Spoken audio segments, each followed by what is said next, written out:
보신 대로 이제 2주 뒤면 사실상 일상 회복의 첫걸음을 내딛게 됩니다. 새 거리두기 개편안에는 또 어떤 내용들이 있는지, 우려되는 점은 없는지 따져보겠습니다. 서영일 기자, 제가 콕 집어서 질문을 한번 해볼게요. 동창회, 돌잔치, 칠순잔치 가능합니까? 결론부터 말씀드리면 안 됩니다. 동창회, 동호회는 사적 모임에 해당돼 9명 이상 모일 수 없기 때문입니다. 사적 모임 인원 제한은 1단계에서 해제됩니다.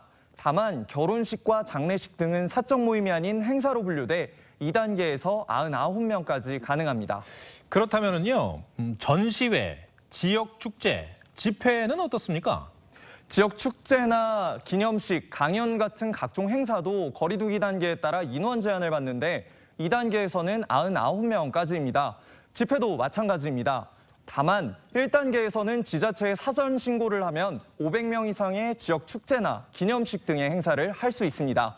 다음 달부터 비수도권 지역에서는 대규모 행사를 치를 수 있게 된 겁니다. 방역 당국은 이미 대중음악 공연의 경우 4,000명까지 허용했었는데 5,000명까지 확대됩니다. 그동안에 수도권 자영업자들이 이 영업 제한을 풀어달라고 정부에 많이 요구를 했잖아요. 근데 정부는 꿈쩍도 안 하다가 다음 달부터 이렇게 규제를 푼 이유 뭐겠습니까? 네, 먼저 오늘 중대본 회의에서 했던 김부겸 총리의 발언부터 들어보시죠. 코로나19 장기화에 따른 사회적 피로감 대책을 고민할 때가 되었습니다. 백신 접종 진전에 따른 위험도도 감소되었습니다. 그리고 의료 대응 영역도 준비가 되어 있습니다.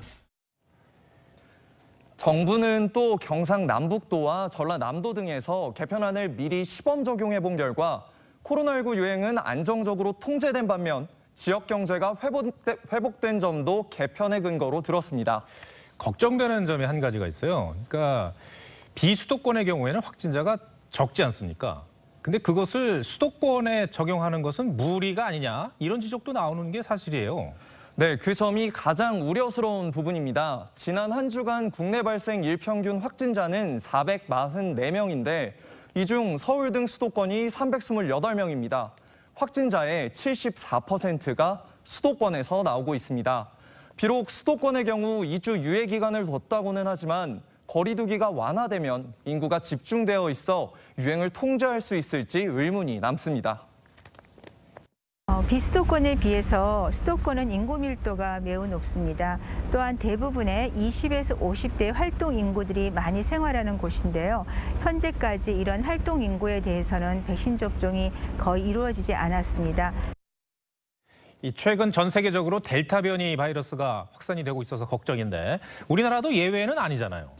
네, 맞습니다. 비록 우리나라의 백신 1차 접종률이 30%에 육박했다고는 하지만 80%가 넘은 영국에 비하면 많이 뒤처져 있습니다.